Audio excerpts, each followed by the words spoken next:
But I had also an interest in public policy and government. I was a history major. And my senior year at Boston College was when George Bush first got elected. Jack Kemp talked about low-income home ownership, doing things to really empower people in low-income communities.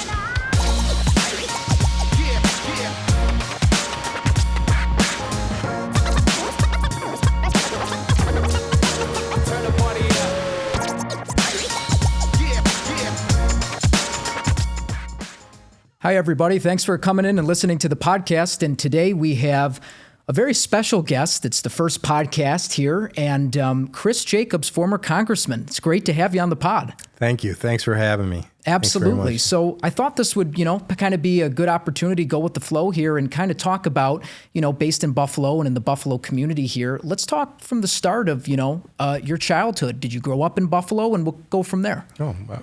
Thank you. Thank you again. And what a great idea to do this, and also in this beautiful setting.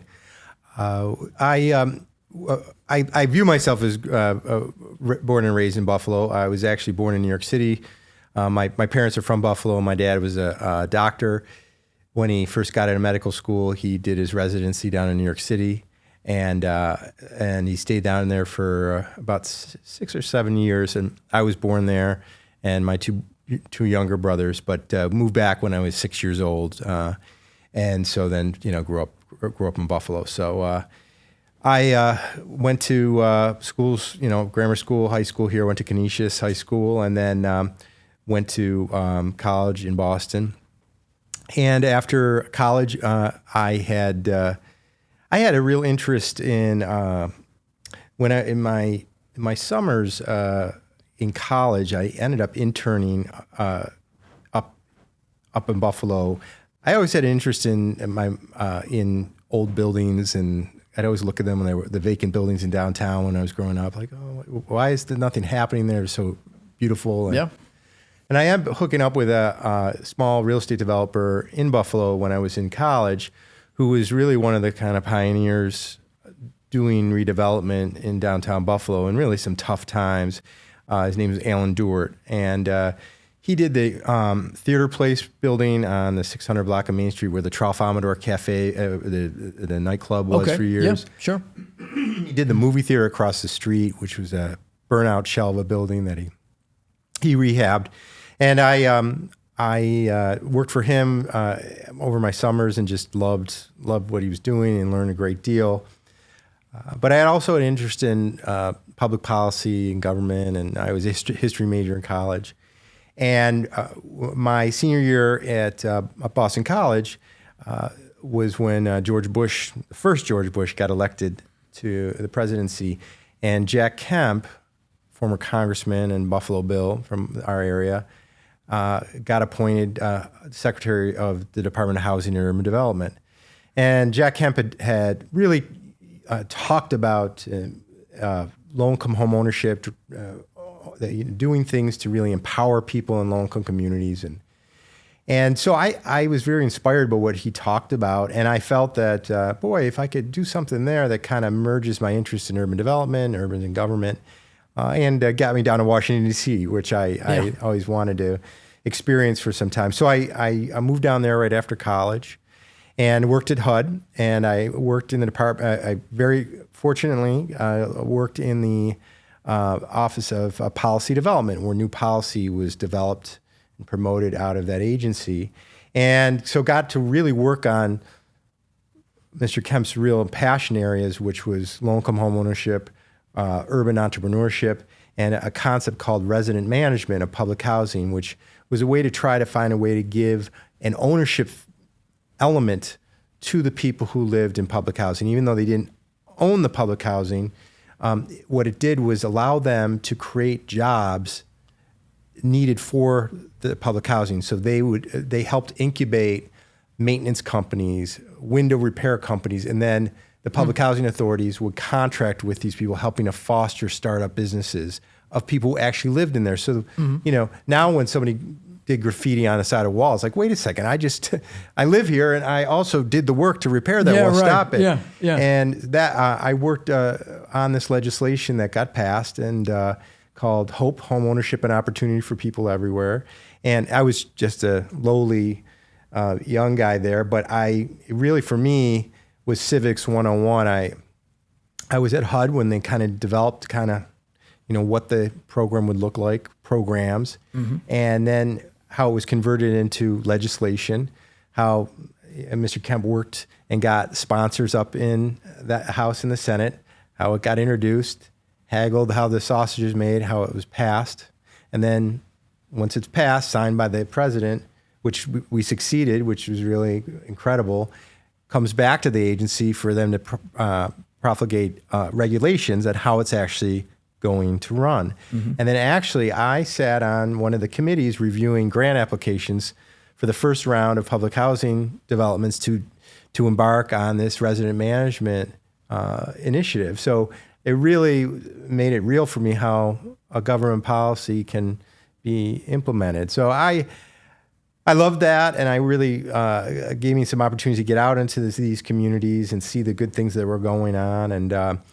I ended up leaving HUD and left with the guy who ran the Office of Resident Initiatives for Mr. Kemp, and he started his own nonprofit, a policy organization that both continued to advocate for these sort of empowerment-based strategies in Washington, but also we worked as consultants in communities, helping the communities implement these kind of initiatives. So it was like, I loved HUD, but it was a big, bumbling, huge bureaucracy, which it's tough. It's a tough environment to stay impassioned by it, just to kind of, and so this was in my mind the best of both worlds, because I was able to do these things, but in a much more entrepreneurial setting, very small.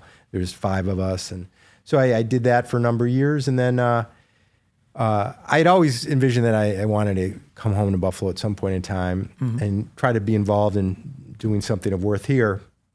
And while I was down in Washington, I read about a program, an initiative that had been started in the city of Indianapolis, Indiana.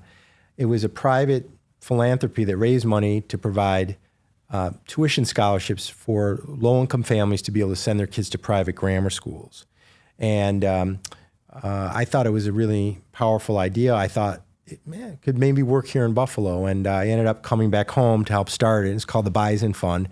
And basically what we do is we raise money, and we have a lottery every year, and we give out the money as much as we have to the families. They, for the first time, have the opportunity to be an educational consumer, choose the school because now they could afford to go there. They tell us, and we cut a check to the school on a regular basis, paying up to 75% of the tuition costs. The rest of the parents have to pay themselves. They have a skin in the game. But we have over about 2,000 kids a year that we help annually now, and we're coming in our on our 30th year of doing this. But that was really the genesis that got me home. I ran the program for the first couple of years, and then I still serve on the board. But so that's kind of my way into getting back into Buffalo and getting involved. By the work with the Bison Fund, it caused me to really be involved and be aware of what was going on in a lot of the neighborhoods in Buffalo. And it struck me how challenged these families were on finding adequate education for their kids, and they struggled, and they felt often trapped in a bad system. And so after a while with the Bison Fund, I also got involved with charter schools and helped to start one of the first charter schools in Buffalo. But eventually I was saying to myself, I said, I'm thrilled the success we've had. We're helping hundreds of families at that time. We've increased even more, but we still have a system that's not working in the Buffalo public school system. So I ended up running for the school board in the city, and I ended up winning and served on the school board for, was twice elected to the school board, served there for 7 years. And really, it was challenging bureaucracy to change, but I learned a great deal and hopefully did some good. There's a lot more to do, but it's kind of a really good democratic environment in terms of you sit across the table from people you don't agree with some things on and you debate. Up in Congress, a lot of times when you see people speaking on the floor of the House of Representatives, there's no one else there. There's just talking in front of the camera, so you can get that clip and they can send it out to their social media. We'll get into that. Yep. So there was really, give and take, and I learned a lot from the people that I maybe had run against and felt were adversaries and really didn't agree with. And I think hopefully they learned from me on some of the things that I brought to the table, and I consider a lot of the people I serve with friends.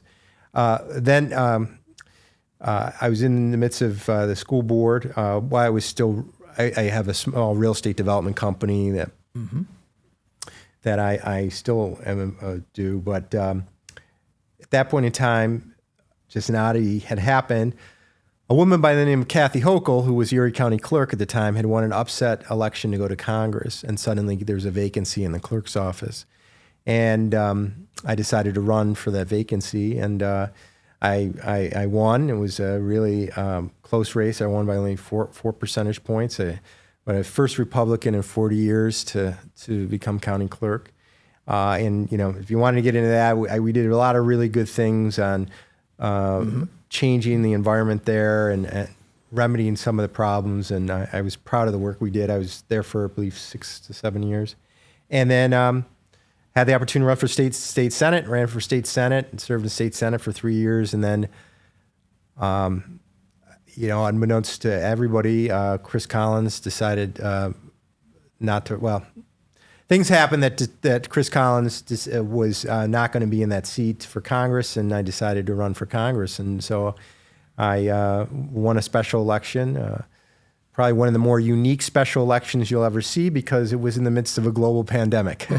And try running for office when you can't see anybody or meet anybody or go to an event or have any fundraisers. Yep.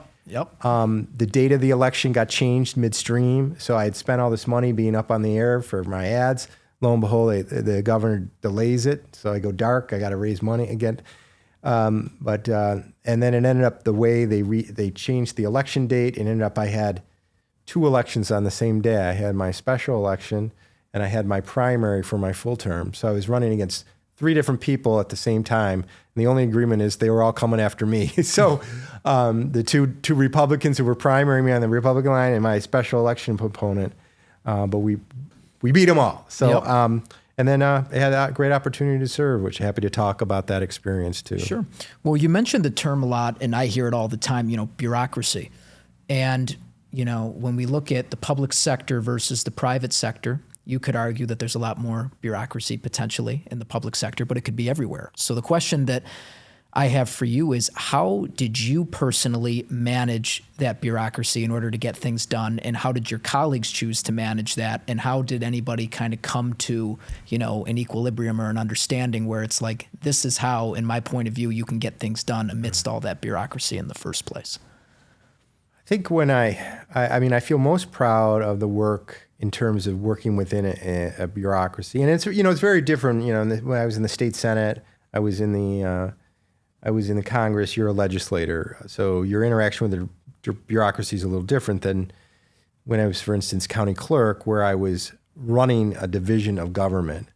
And in running the division of government, the big challenge when I first came in, the clerk's office has several branches. Very much known that we run the auto bureaus. We're an agent of the state running the auto bureaus. We also they are called actions and proceedings, where any legal action is filed within our office. So if you're suing somebody or something, you record it in our office. So we're a lot of paper shuffling in a way. We are the pistol permitting division for the county, and then we're the real estate and land records.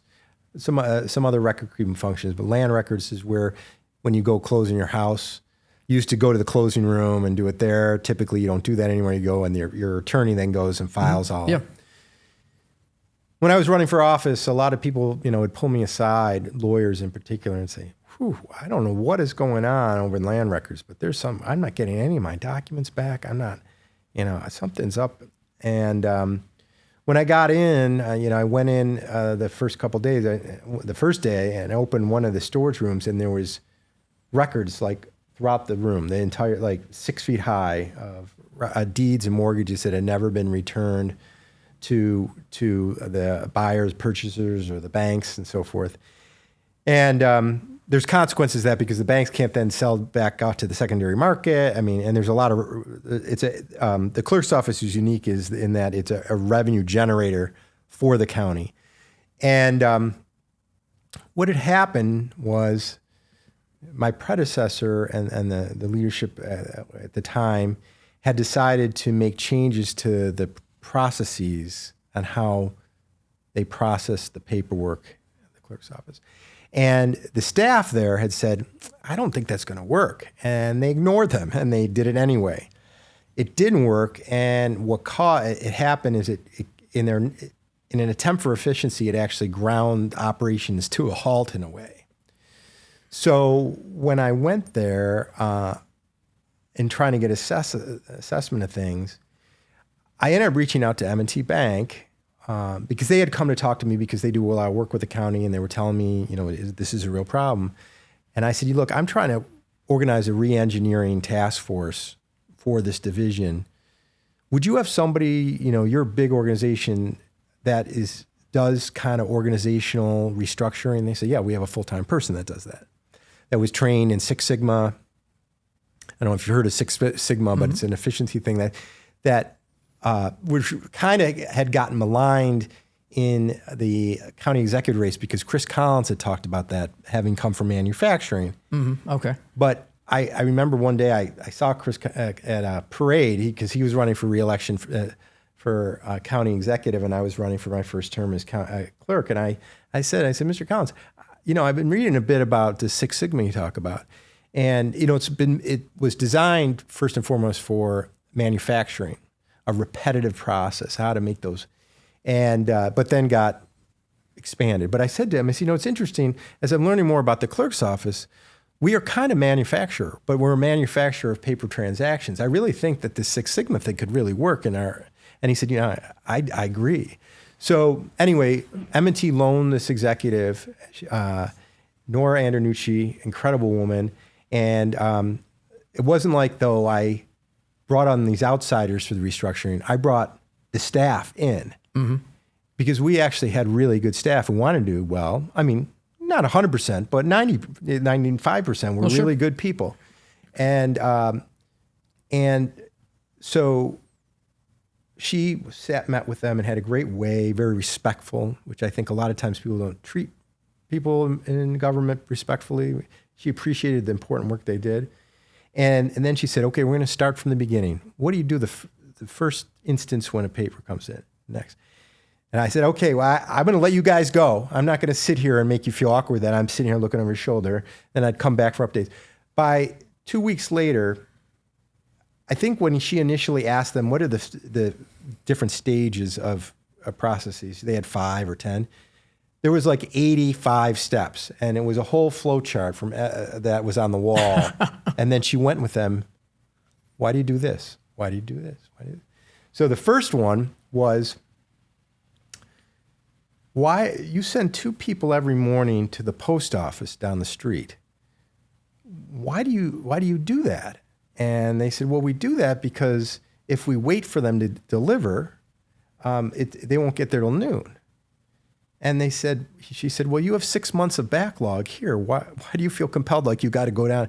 But so we stopped that. But that doesn't sound like a big thing, but that's a half hour, 2 people walking a half hour. So that's an hour's worth of work that could be applied times 5. Oh, it adds up, And so that was one thing. It didn't sound, but every one of those little things we did, and we in 6 months resolved the problem. We also did things like, so we process fees some of which the county keeps. Some actually, like transfer tax, part of it goes to the NFTA, and then some goes to the state. We got an agreement with the state to do everything electronically. That was a huge savings. And so we ended up being no backlog, completely up, and we did this with no increase in staffing. And so, but also we didn't cut any jobs, which people always had cared about. And in a way, the division had major cuts during the Red and Green budget, so we were kind of, but I went to M&T Bank, and I thanked them profusely for all the time. I mean, thousands and thousands of dollars if I had to retain a consultant to do that. And they said, well, we're happy to do it. Please let us know if there's ever anything else we can do. And I said, well, actually, now that you mentioned, I'd love to do the same thing for the Auto Bureau. So we did the same thing for the Auto Bureau. Yeah. And it didn't have the challenges that division did. But interesting enough, though, as we got through that, the person said, this is odd. These are very similar to bank branches. And so I think we have a lot to learn. And we did a lot of things like a reservation system, self-serve, we didn't solve everything, and the next county clerk will do better. But I think we did a lot. And I think one of the great things in the process was that we affirmed to the workers what they did was important. And I remember sitting in a meeting with the Auto Bureau. The amount of questions that an Auto Bureau agent gets is incredible. I mean, the years I've been there, every time I went to an Auto Bureau, I hear a new thing like, I've never heard of that question. Yeah. There's so many different, you're out of state, this and that. Oh, you're there. And so, the consultant was like, man, you do all that. And so I think it ended up being a very positive thing for a new clerk on how they were approaching working with the workers. And I think that built on itself. And I think we were able to take that kind of approach to every one of the divisions. And look, we didn't solve everything, but I think we solved a lot, and we did it in a very non-acrimonious way, with the people. So that was my experience with that bureaucracy. I think that it's something I learned, and I've taken with me as a legislator to understand how bureaucracies work and respond with legislative bodies and so forth. Mm-hmm.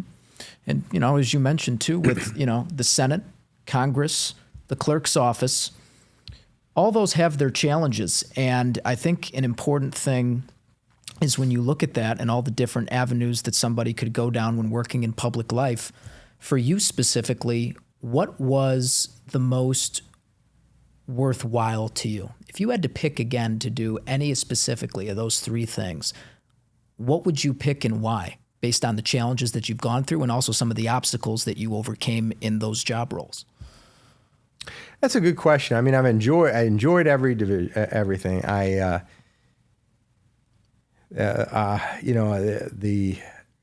The school board, there's just nothing more important than doing right by our children, and we're not, in my mind, in our public schools here. Good people in just that is a bureaucratic structure that I don't have an answer for. That's a case study in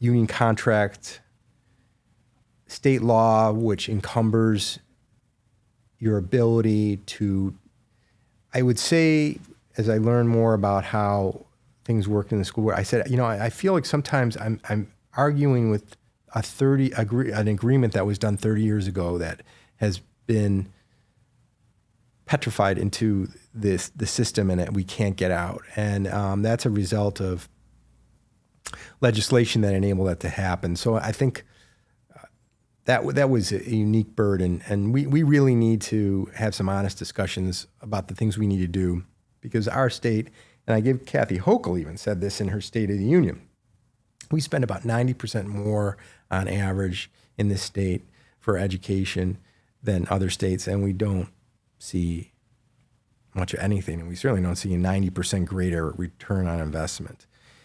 And I'll tell you, when I got on the school board, we went through a search process, and just real quick, this is a neat story. No, go ahead.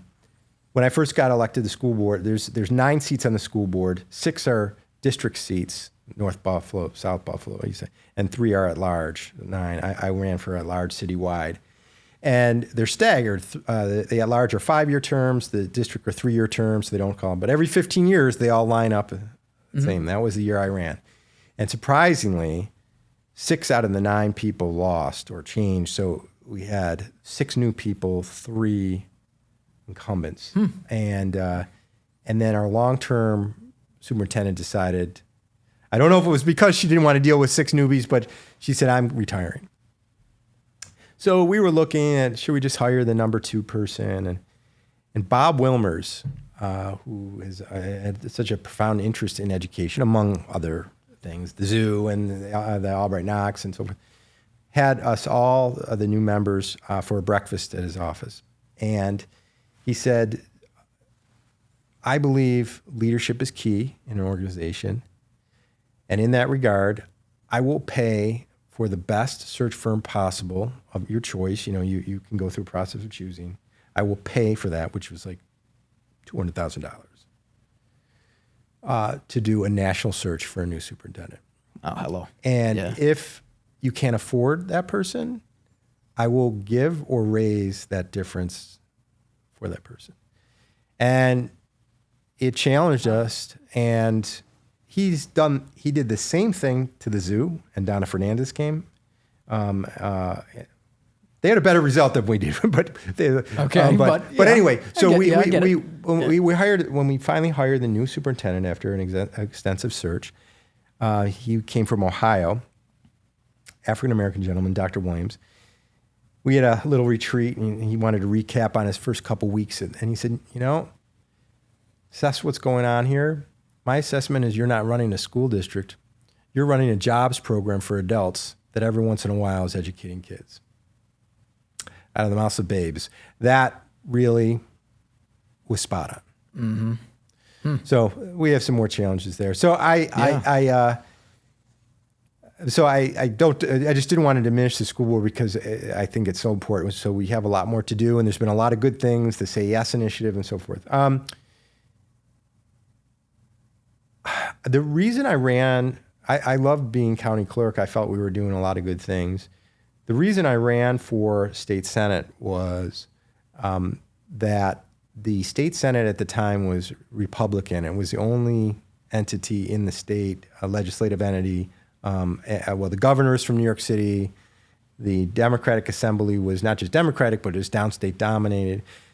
New York State Senate was, and had been for a long time, Republican. And it wasn't much Republican Democrat. It was more upstate, downstate, or non-New York City. So it was the only voice for outside New York City. And we were hanging on by a thread. We were only up by 1 member to keep that body. And the 1 member was actually a Democrat, an Orthodox Jewish gentleman from New York City who was a Democrat but caucused with Republicans. Oh, okay. Yeah. So that was all in jeopardy, and I felt if I can play a role in trying to help keep it this way, to fight for our area against all the insatiable appetite for money, but also the policies that come out of New York City, which are detrimental to the rest of the state. And so I ran. It was the only seat at the time which flipped from Democrat back to Republican, and we kept the majority. Fortunately, we only kept it for one more term, and after that, we went fully in the minority. And so we have a real problem in the state where the legislative, the epicenter of the legislative power in every body is New York City. Except now we have Kathy Hochul, which has changed that a bit. But I know she has an immense amount of pressure to continue to do everything New York City wants. I pray every day that she continues to remember where she came from, so she continues to fight for this area. But before her coming, Andrew Cuomo, was New York City, the comptroller was New York City, the head of the assembly, the head of all New York City. And if you know New York City, they think, I love New York City, but they think the world begins and ends with them. And for a long, long time, it was kind of like, oh, New York City would pass laws for New York City and we do our stay away. But more and more, there's this progressive agenda to want to push it out on everybody. And we're seeing a lot more of that. The climate action, the rent control, trying to push and a lot of things that I think are making it harder for people to thrive here in business and for it to be affordable for middle class. So that's why I decided to do that. I think we did some good things for a couple of years, but unfortunately, the wave, and the demographics overwhelmed us eventually. Let's segue into the economy. And as mentioned before, the pandemic, there were a lot of challenges, and coming out of that, some businesses did well, some businesses went under, some never recovered. When we look from the pandemic, though, and where we are today, you look at the state of the economy. If you read the Wall Street Journal, anything else, they'll tell you inflation has come down. Interest rates are still, where they are. There may or may not be progress on that based on the individual you speak to and where things are going. What is your stance on the economy? Markets look good, everything's fine, but then yet there's people who can't pay their grocery bills. Yeah. They can't afford things. What's the answer? What's the solution? Where are we at? I more and more feel that Wall Street is not necessarily an indicator of how regular folk are doing, and they may be doing well and thinking things are fine, but I think people are, as you said, it's tougher to make ends meet. And I one of the things I think that there were several planks, I would say, as a member of Congress that I wanted to focus on. Like, I think an important thing when you're a legislator, and I'm talking in hindsight now, you learn as you go, but this is, I think, very important. It's very easy to be just reactionary. It's very different when you're in business, or even when I was county clerk, where I could say, okay, these are my 5 divisions. What are we doing today? What are we doing? And, I worked through with these restructurings. So they basically, in my mind, were my business plans. And I got to implement all these things. Legislature, especially as a lowly freshman, and at my time in the minority, it's a double whammy. You don't dictate the agenda. It comes at you. Mm-hmm. So you can be flailing all day long. What do I know about this? And I always love to learn, and that's I got to figure this out. That's fine. But at the end of the day, what did I do other than triage these issues and try to make the right vote? So I think it's important to say, what are your handful of priority things that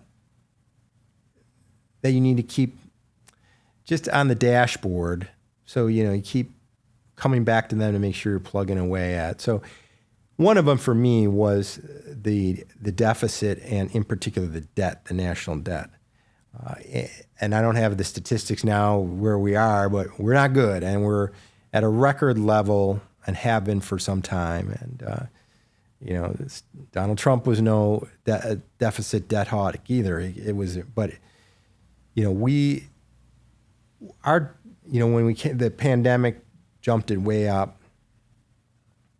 Just the last time the debt was as high as a percentage of GDP, now we've surpassed it, but as high relatively, was after World War II, when we fought World War II and saved the world in a way. Mm-hmm. But we brought collectively, in a bipartisan way, recognized that was not a good thing for the long-term of the nation, and worked very hard, very quickly to bring it right back down. After COVID, what did we do?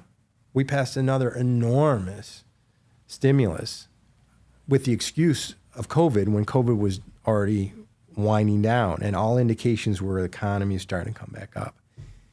But those on the other side of the aisle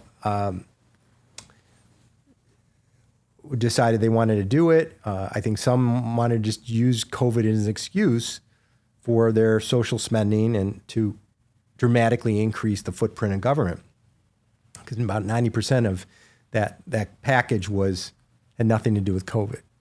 And what we saw there is there's no free lunch. Is what that caused is the huge inflation that we're seeing now, and that was predicted by many. I echoed what I heard from Larry Summers, a Democrat who talked about this.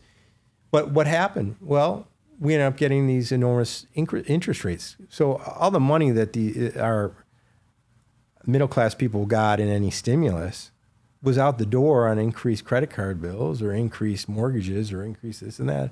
They're no better. And arguably our children are going to be paying this bill. So it's one of the things that I think we really need to do, because now our payment on the national debt is one of the biggest ticket items in our annual budget.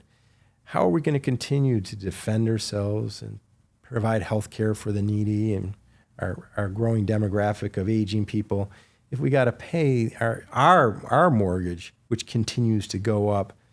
And it's one thing to pay when it was worthwhile, but if you see some of the things that, when I represented a fairly rural district in Congress, a lot of these people would say to me, I don't know what to do with this money. They were worried, like, I don't want to get in trouble. I don't want to do something wrong. So I guess we'll build a new playground, which is great. But this is COVID. Was that, but you take that, okay, that was only $15,000 or $20,000. That's all throughout the country. And there was so much money. And anyway, I think just one other thing, when you talk about bureaucracy, it would be one of the other planks. I saw this in the state, but much more pronounced in the federal government, was the growth and the power of the administrative state. When we talk about bureaucracy, I think when you learn civics in school, and I talked about how when I worked at HUD, legislation is passed, the executive, the president, or the governor signs it, goes back to an agency, they proffer regulations on the specifics of how it's going to run. That's what was always my thought on it. What I realized, though, in the state, and then far more pronounced at the federal government, is often Congress, with apathy or intention, is so vague that these agencies believe that they can continue to basically legislate on their own. And they do it more and more and more without any legislative oversight. And these are unelected individuals. I have admiration for civil servants, but they are not elected. And we have a real issue with these elected people. And there's one technique that's becoming more and more commonly used at the federal level called sue and settle. Right now, Democratic administration heavily committed to a climate agenda. You get an activist group suing the EPA, sues the EPA, but the EPA is winking, saying, sue us to do something. We settle. As part of the settlement agreement, they institute regulations to do something. Well, that was never legislated, was never vetted through the transparency of the legislative process. And this is costing people, this is consequential stuff, as big as any piece of legislation. This is a dangerous road you go on. We're a democracy. We have checks and balances. And there's a Supreme Court case right in the Chevron case that is talking about this very issue. We need to have co-equal branches, and we have to have the administrative state play within the lane of their role, and not believe they are anointed emperors and legislators.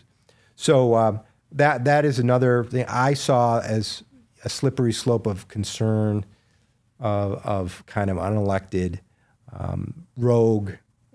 potentially rogue element of our government, which has gotten very, very big. I think if the founders look forward and saw what the extent and breadth of our government, they may be maybe a little concerned. Yeah. And, with this podcast, this isn't, even a political podcast, Republican or Democrat. I don't care, who comes on whatsoever. I mean, for me, what's important is really keeping it centered around, performance and leadership, right? When it comes to handling bureaucracy, having a team, having people under you, how do you handle yourself under pressure in these tough situations? But to me, keeping politics out of it, the way I just look at it is that the country, unfortunately, is divided more than ever. And to me, what I would like to see is just some common sense policies. Republican, Democrat, R&D, who cares what it is? If we can just sit down in a room and come up with a conclusion that's good for the country and focus on that. And my question to you is, and this is probably very difficult to answer for anybody because none of us really knows. That's why we've gotten to this point.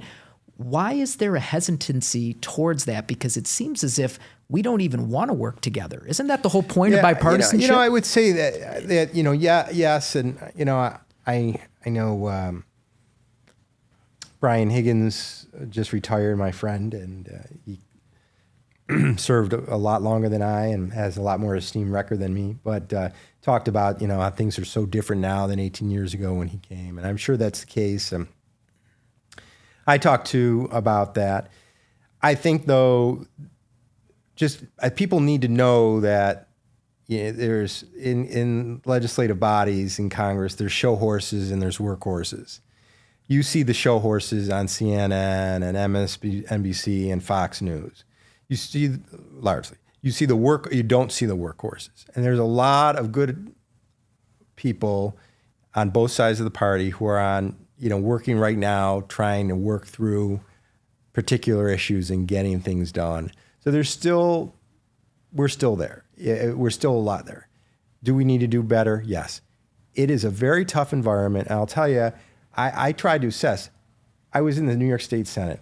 It's not beanbag. There's partisan politics up there. But I was blown away when I went to Congress.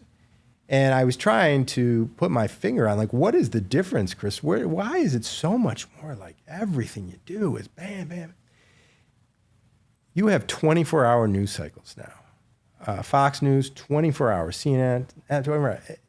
And you look at, I remember sitting at a restaurant in D.C. having lunch at the bar, and there was MSNBC, CNN, and Fox News. And I said, my gosh, it's like you're watching 3 infomercials. They're all what is important in the world is all different to them. And they just are, just droning on, trying to fill that thing, stoking that segment that they feed on a daily basis. And then the amplification of that by social media, the gotcha culture of that, it's a very tough thing. And I wish I had a better answer how to get around that. But it takes real leadership and at all levels. And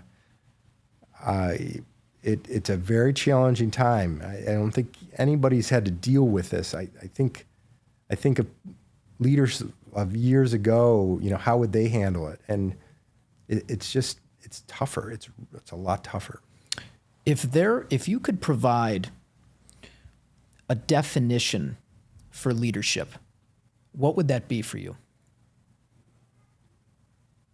Well, I don't think I'd have anything new other than being true to your convictions, being a person that can bring the best out of others, recognizing others' value, and enabling them to be the best they can. So in terms of how a coach does that, I think that having a vision and being talented enough to get people to buy in and truly believe in that vision and working collectively to get to that end goal. Mm-hmm. To close with this, in the next 5 to 10 years, ideally, what would you like to see as a country where we would be? I think that that we would be, again, love our country, love that America is the most special place on earth, that We are not a perfect nation. We strive to be an ever more perfect union, but we are the city on the hill for the rest of the world, and we need to continue to be. We need to do more to defend the innocence of children. I think we have lost our way on that, and we need to, once again, we need to make the wonders of technology be under our control to improve our life, as opposed to being the reverse, where we're under their control and they may bring our demise. So I think that this is a critical point in our nation's history as we try to battle that. Every generation has its challenges. These have unique ones, but I think that I truly believe in the resiliency and renewal capacity of this country. And I'll just pivot to our state. I think that when I was in the Congress, I said, this is great, the things we're doing here. New York needs to do the same. I want people to want their kids. We always talk about the scenario where kids are forced to leave for jobs elsewhere in our community. That's improved dramatically. But we should be so much more in this area. We deserve so much better. We need to be booming. We should be booming. And we've achieved so much with the wet blanket of bad policy from New York State. We need to resolve that, and so we can achieve our capacity here, our potential here. And I think it's a two-pronged thing on the national and the state. They both have to happen, and we need young, entrepreneurial, inspired people back here doing good things. We cannot sit around waiting on the next Bethlehem Steel to come bring 50,000 jobs. We need people to create their own and grow, and that the type of thing you're talking about doing. So that's my hope, because I think this area can be unparalleled in matching the opportunity for succeeding and being prosperous with having one of the most incredibly wonderful quality of life for yourself and your families. Most places you're sacrificing one for the other. And I don't believe we have to do that here. And that's why I believe we're just such a unique place. Absolutely. Chris, I want to thank you so much for coming on the podcast. I appreciate everything. Thank you.